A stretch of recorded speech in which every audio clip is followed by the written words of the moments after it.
Ang pelikula ay nagbukas sa ika-15 siglo sa Inglaterra sa panahon ng digmaang sibil sa Britanya habang ang kaharian ng Ingles ay nagpupumilit na talunin ang mga puwersang rebelde.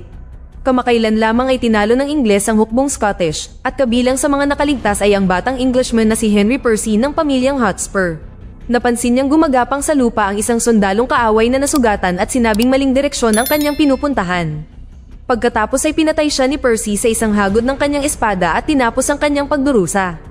Nang maglaon, nakita natin ang pamilyang Hotspur na kumakain sa iisang mesa ni Haring Henry IV, isang may sakit na matandang lalaki at hamak na lasenggo. Tinanong ng hari kung mayroon silang kinuhang mga bilanggo para sa kanya, ngunit sumagot si Percy na wala, dahil hindi pa binabayaran ng hari ang pantubos para sa isa sa kanyang mga pinsan na nananatili sa pagkakabihag sa Welsh. Ipinawalang bahala ito ng hari bilang isang rebelde at traidor na ikinagalit ni Percy na nagsimulang insultuhin siya. Pagkatapos ay nagbanta ang hari na pupugutan siya ng ulo na nagudyok sa nagagalit na Percy na umalis sa gitna ng hapunan. Pagkatapos, ipinagpalagay ng hari na di magtatagal ay ipagkakanulo siya ni Percy, ngunit sa parehong oras ay nais niyang magkaroon ng ganoong determinasyon ang kanyang sariling anak. Sa ibang lugar, nakita natin ang panganay na anak ng hari, si Henry V, na dismayado sa korte at naiinis sa katiwalian at walang katapusang mga digmaan, kaya iniiwasan niya ang mga tungkulin sa kaharian at ginugugol niya ang kanyang oras sa pag-inom, pakikipag-away, at paggala sa mga bahay panuluyan kasama ang kanyang kaibigan, si Sir John Falstaff.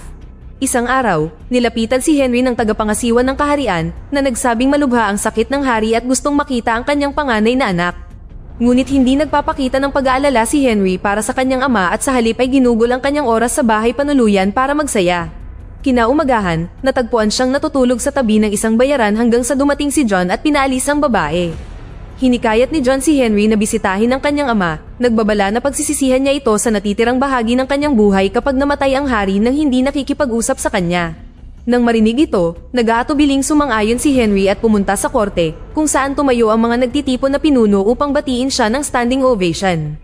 Pagkatapos ay ipinahayag ng hari na wala na siyang masyadong oras at ang isang tagapagmana ay dapat na pangalanan. Sa kabila ng pagiging panganay na anak ni Henry, tumanggi siyang ibigay sa kanya ang korona at sinabing mapupunta ito sa kanyang nakababatang kapatid na si Thomas. Hindi man lang nagulat o nadismaya si Henry sa balita dahil hindi niya kailanman hinangad ang trono. Nalaman din niya na si Percy ng pamilya Hotspur ay naging traidor at pangungunahan ni Thomas ang hukbo ng hari upang labanan siya. Kinabukasan, nakita si Thomas na naghahanda para sa labanan kasama ang kanyang hukbo nang biglang dumating si Henry at ginulat ang lahat. Ipinahayag niya na tatapusin niya ang labanang ito nang walang kinakailangang pagdanak ng dugo dahil ayaw niyang makitang mamatay ang kanyang kapatid o nang hindi mabilang na mga tao. Pagkatapos ay nagpadala si Henry ng isang kinatawan kay Percy na may mensaheng hinahamon siya ng solong labanan. Ang mensahe sa lalong madaling panahon ay nakarating kay Percy na agad na tinanggap ang tunggalian kahit na nakiusap sa kanya ang kanyang ama na huwag. Hindi nagtagal, dumating si Percy sa lugar ng digmaan at nagsimula ang tunggalian sa pagitan nila ni Henry. Pareho silang nagpakita ng hindi kapanipaniwalang kasanayan at sa lalong madaling panahon na wala ang kanilang mga espada at nauwi sa brutal na pakikipaglaban sa kamay. Gayunpaman, pagkatapos ng isang mahaba at matinding sagupaan, si Henry ay naglabas ng isang nakatagong punyal at sa huli ay sinaksak si Percy sa lalamunan na iniwan ng magkabilang panig sa pagkabigla at takot. Sa kabila ng tagumpay, mukhang dismayado si Thomas sa paniniwalang ang kanyang kapatid ay nakialam sa kanyang mga tungkulin at ninakaw ang kanyang karangalan. Ngunit iginiit ni Henry na hindi siya naghahanap ng katanyagan, ngunit pinoprotektahan lamang ang kanyang kapatid na maaaring mamatay. Kasunod nito, bumalik si Henry sa kanyang dating buhay, ginugugol ang kanyang mga araw sa pag-inom ng husto kasama si John. Gayunpaman, isang araw, nilapitan siya ni William na siyang punong mahistrado at punong tagapayo ng hari. Ipinaalam niya sa prinsipe na ang hari ay naghihingalo at hinimok siyang pumunta sa korte upang koronahan dahil ang bansa ay mauuwi sa kaguluhan kung walang pinuno. Si Henry na nag-aalangan ay humiling kay William na kausapin ang kanyang kapatid, ngunit si William ay nakakagulat na nagbunyag na si Thomas ay namatay sa teritoryo ng Welsh habang sinusubukang sugpuin ng isang lokal na paghihimagsik. Napuno ng galit si Henry at agad siyang nagtungo sa kastilyo kung saan hinarap niya ang kanyang ama sa kanyang pagkakahiga na tinawag siyang halimaw. Hinila niya ang kumot sa matanda at laking gulat niya nang makitang natatakpan ng mga sugat ang katawan nito. Bago niya maipahayag ang higit na galit, ipinahayag ng hari ang kanyang huling habilin at nakiusap kay Henry na kunin ang trono bilang susunod na hari ng Inglaterra. Nang marinig ito, lumuhod ang lahat ng kawani ng hari sa kanilang bagong hari bilang pagpapakita ng katapatan at walang pagpipilian si Henry kundi tanggapin ang mabigat na responsibilidad. Di nagtagal, ang matandang hari ay pumanaw at si Henry ay ipinahayag na hari ng Inglaterra. Ang ilang mga tagapaglingkod ay pumunta sa silid ni Henry upang kunin ang kanyang mga gamit at pilitin si John na umalis. Nagulat si John nang malaman niyang naging hari na ngayon ang kanyang kaibigan, ngunit nadismaya siya na kailangan niyang marinig ito mula sa isang tagapaglingkod. Sa gabi, isang malaking pagdiriwang ang ginanap upang parangalan ng bagong hari, kung saan siya ay binigyan ng mga regalo mula sa mga pinuno ng Europa na kaalyado sa Inglaterra. Mula sa hari ng Bohemia, nakatanggap si Henry ng isang tasa na ibinigay naman niya sa kanyang kapatid na babae, ang reyna ng Denmark. Nagpadala ang hari ng Venice ng mekanikal na ibon na iniregalo ni Henry sa kanyang pinsan na si Cambridge. Pagkatapos ay dumating ang isa pang regalo mula sa prinsipe ng Pranses na isang laruang bola lamang. Natahimik ang karamihan sa nakita, ngunit hindi ito minasama ni Henry at ipinahayag na itatago niya ang regalong ito para sa kanyang sarili. Pagkatapos, ipinahiwatig ni William kay Henry na ang bola ay isang insulto sa kaharian ng Inglaterra at hinihimok siyang tumugon sa pang-aalipusta na ito. Si Henry, gayunpaman, ay walang intensyon na makipagdigma sa Pransya. Sa halip, iminungkahi niyang isantabi ang kanilang mga alitan at naghahangad ng pagkakasundo sa pagitan ng dalawang bansa. Plano niyang mamahala sa paraang taliwas sa paraan ng kanyang ama at iminungkahi pa niya ang pagbabayad ng ransom para sa pinsan ni Percy. Kinabukasan, binisita si Henry ng Archbishop na nagtatanong sa pagiging lehitimo ni Charles IV ng kaharian ng Pransya. Maaaring i-claim ito ni Henry at lumalabas na ang Pransya ay ambisyon ng kanyang ama noon pa man at maaari silang magpatuloy sa Jerusalem pagkatapos noon. Gayunpaman, tinanggihan ni Henry ang mungkahing ito at nilinaw na wala siyang intensyon na sirain ang mga bansa. Habang pinupuri ni William ang kanyang kabaitan, binanggit din niya kung paano kinukutya ng Pransya ang Inglaterra at nagbabala na ang mga tao ay nagagalit. Sa ibang lugar, makikita si John na umiinom sa isang bahay panuluyan kung saan sinimulan siyang pilitin ng katiwala para sa bayad.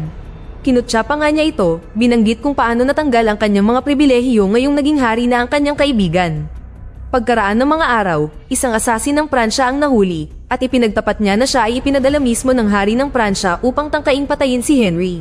Bilang kapalit ng kanyang pag-amin, humiling ang asasin ng political asylum na ipinagkaloob ni Henry sa pamamagitan ng kanyang sariling utos.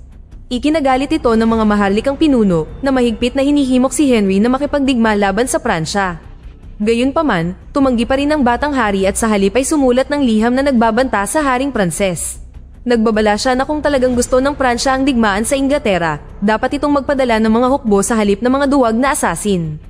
Naglagay pa si Henry ng cannonball sa parehong kahon na minsang pinaglagyan ng laruang bola at ipinadala ito pabalik. Hindi nagtagal, dumating ang isang mensahe mula sa hari ng Pransya na nagsasabing walang ipinadalang asasin, ngunit ang mga maharlikang pinuno ng Inglaterra ay tumangging maniwala at patuloy na pinipilit si Henry. Isang araw, dumating ang isang sugo mula sa haring Pranses at nakipagpulong kay Cambridge at isa pang opisyal ng hari, si Lord Grey. Hinahangad ng lalaking Pranses ang kanilang suporta para tumalikod kay Henry, kaya pagkatapos ay iniulat ng dalawang lalaki ang pagbisita kay William na nagpapaliwanag kung ano ang iminungkahi ng ahente ng Pranses. Agad na ipinahayag ni Lord Grey ang pag-aalala na ang isang lasenggo at duwag ay gagawa ng mahinang pamamahala, habang si Cambridge ay nagdududa sa katalinuhan ng pag-iisip ni Henry. Sunod, pinuntahan ni William si Henry at ipinaliwanag ang kahalagahan ng paggawa ng mga desisyon na maaaring mahirap ngunit magbubuklod sa bansa. Pagkatapos ng maraming pagsasaalang-alang, bumalik si Henry sa palasyo at ipinaalam sa lahat na mula sa sandaling iyon, sila ay makikipagdigma sa Pransya. Ipinagkatiwala niya kay Lord Grey at Cambridge ang tungkulin sa paghahatid ng mensaheng ito sa kaaway. Gayunpaman, ipinagutos din niya na pugutin ang kanilang mga ulo sa susunod na araw bilang parusa sa pakikipagsabuatan laban sa kanya. Kinabukasan, pinanood ni Henry ang pagbitay sa dalawang lalaking may mabigat na puso dahil lumalabas na pinsan niya si Cambridge at naging malapit na kaibigan. Pagkatapos, pumunta siya sa isang bahay panuluyan kung saan nakita niya si John at humingi ng paumanhin sa pag-abandona sa kanya sa nakalipas na ilang linggo.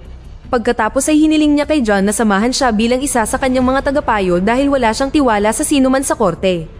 Pumayag si John na tumulong, ngunit sa kondisyon na babayaran ng kanyang kaibigan ang mga utang niya sa bahay panuluyan na tinanggap ni Henry nang walang pag-aalinlangan. Kinabukasan, ipinakilala ni Henry si John sa lahat ng mga pinuno sa korte na inihayag na siya ay itinalaga bilang kanyang campaign chief dahil sa kanyang karanasan sa pakikipaglaban. Karamihan sa mga pinuno ay labis na hindi nasisiyahan na ang hari ay pumili ng lasenggo na mamumuno sa mahalagang misyon, ngunit wala silang pagpipilian kundi ang sumang-ayon. Matapos gawin ang mga kinakailangang paghahanda, pinakilos ni Henry ang kanyang hukbo at naglayag kasama ang armada ng Inglaterra patungo sa Pransya. Sa kalaunan ay nakarating sila sa coastal village ng Harfleur at laking gulat nila nang makitang inabandona na ang lugar. Di nagtagal, nalaman nila na ang mga sundalo, sibilyan, at lokal na maharlika ay nagtago sa kalapit na kuta na ngayon ay sinasakop ng mga Ingles. Sinimulan ng mga Ingles ang pagbomba nito sa pamamagitan ng lokal na itinayong counterweight trebuchets na nagpatuloy araw-araw. Ngunit tumanggi pa rin ang mga Pranses na lumabas at kahit nasusunog ang gusali, hindi ito gumuguho. Pagkaraan ng ilang araw, sinimulan ng mga Ingles na pilitin si Henry na sumulong at lusubin ang lungsod, ngunit nag-aatubili siyang ipagsapalaran ang buhay ng kanyang mga sundalo.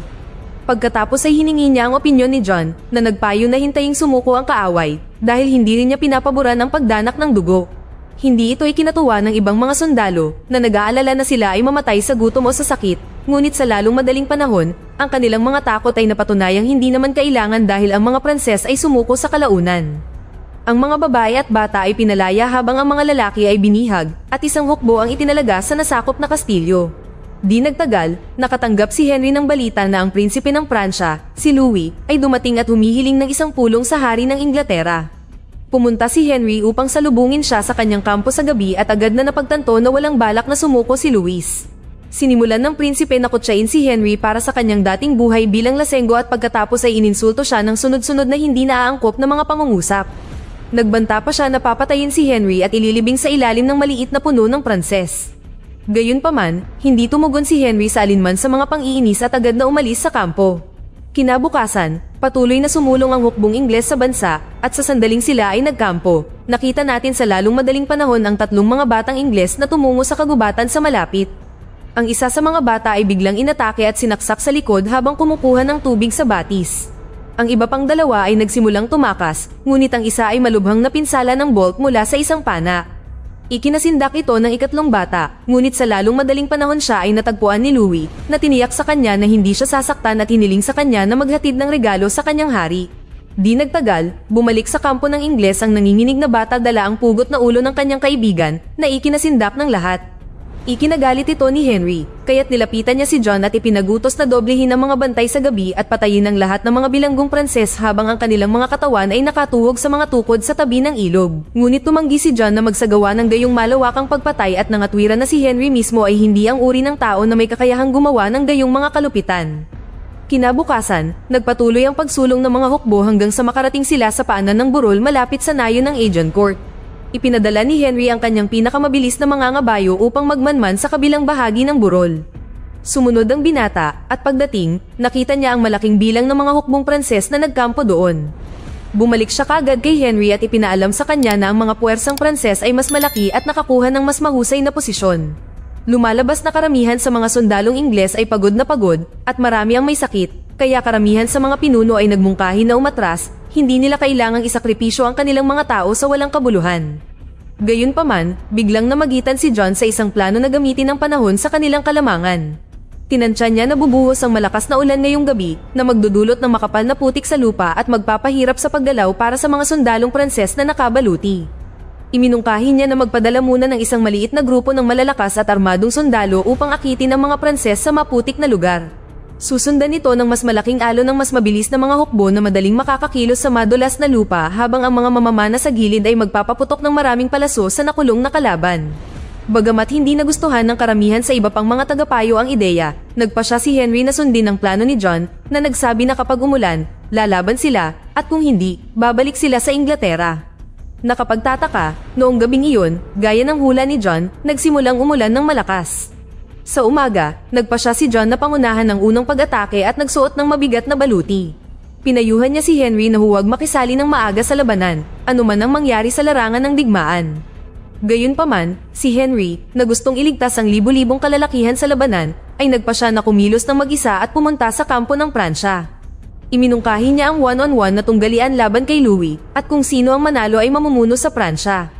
Gayunpaman, tinanggihan ng mayabang na prinsipe ang kanyang alok at tinanong kung natatakot si Henry na harapin ang kanyang hukbo.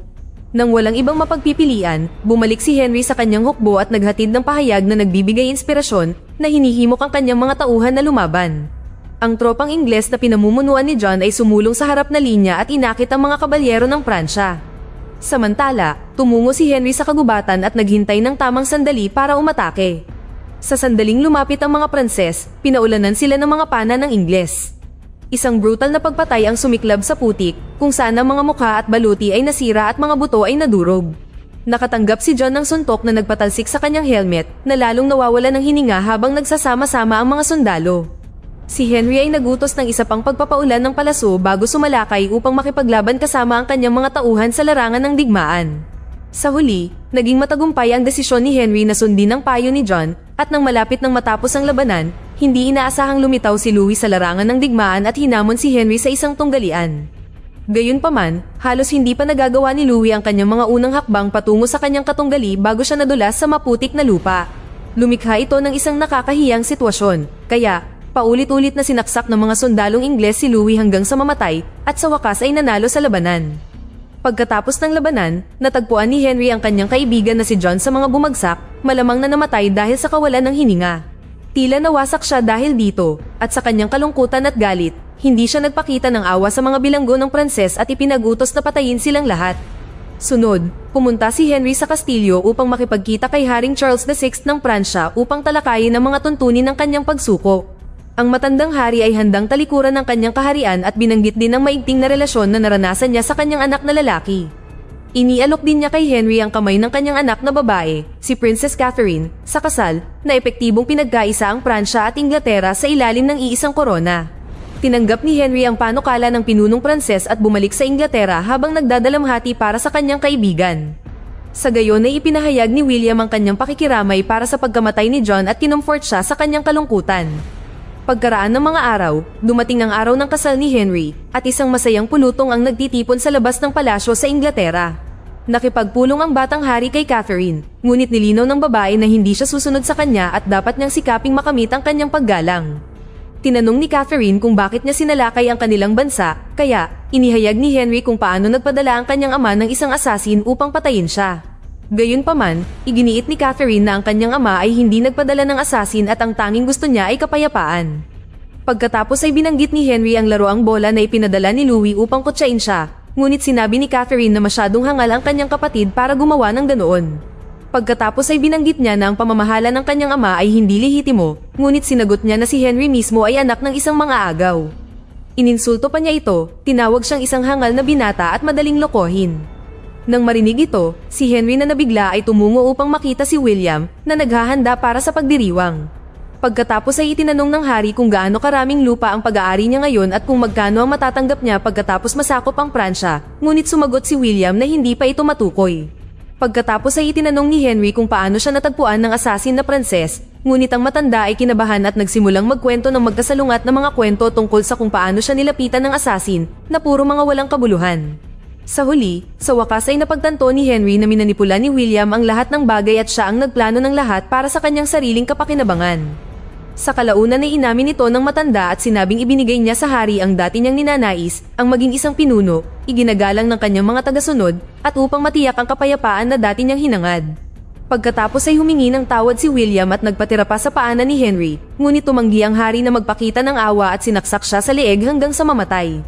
Sa huling eksena, pinuntahan ni Henry si Catherine at sinabing wala siyang hihilingin sa kanya maliban sa palagi itong makipag-usap sa kanya ng tapat at malinaw.